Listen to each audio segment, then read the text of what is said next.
Peanut butter as we know it today was invented in 1890 by an American doctor. He used it as a protein substitute for people whose teeth were so bad they couldn't chew meat. Nice. The best peanuts for making peanut butter are runner peanuts because they're uniform and roast more evenly than peanuts that vary in size. They arrive at the peanut butter factory already shelled.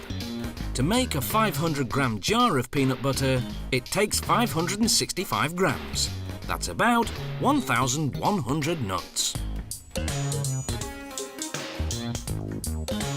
The nuts travel through a hot air roaster, heated to 204 degrees Celsius. The shaking motion moves them around so they roast evenly. More than 3,600 kilograms of peanuts go through this roaster every hour.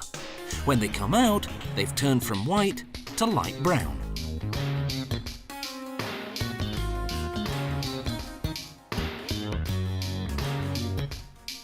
Next, they're fast-cooled at room temperature, using suction fans that circulate air quickly. This rapid cooling process is critical. It halts the cooking and prevents the peanuts from losing too much oil.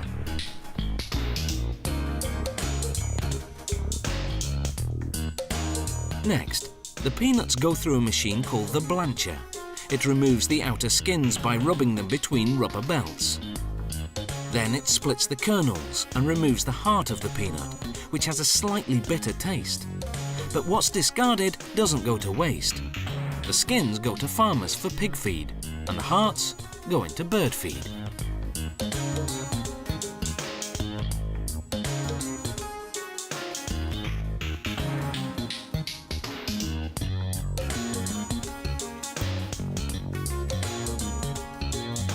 The peanuts land in a big stainless steel container.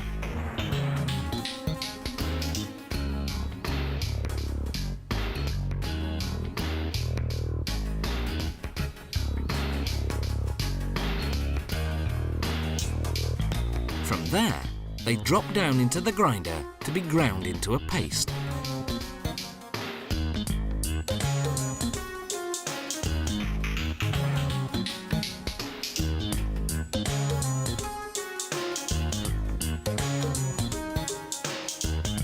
At this point, the other ingredients go in: salt, sugar, and a small amount of hydrogenated vegetable oil, which acts as a stabilizer to keep the peanut oil from separating and floating to the top of the jar. Peanut butter contains no artificial colouring or artificial sweeteners. It has no preservatives either, yet doesn't need to be refrigerated. The peanut butter is finally ready. The mixing has heated the paste to 60 degrees Celsius, so goes through a cooling system to bring it down to 38 degrees. Now, it can go into jars. Peanut butter is a healthy, protein-rich food with plenty of vitamins, minerals, and fibre. It has no cholesterol, but it does contain fat.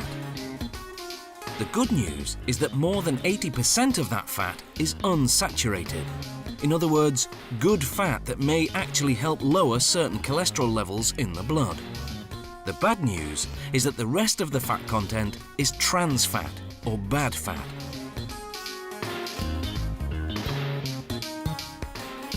It comes not from the peanuts themselves, but from the oil that's used as the stabilizer. If you want to avoid that, you can eat all natural peanut butter, which doesn't contain a stabilizer. You'll just have to stir the peanut oil that collects at the top of the jar. Once the jars are filled with peanut butter, they go through the capping machine. The caps have an aluminium seal inside. As the caps pass through a heat machine, the seal drops down and adheres to the top of the jar, creating an airtight seal.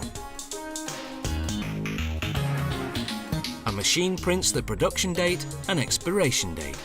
Those unopened jars of peanut butter will stay fresh for 1 whole year, though with kids around, it usually lasts for just a week.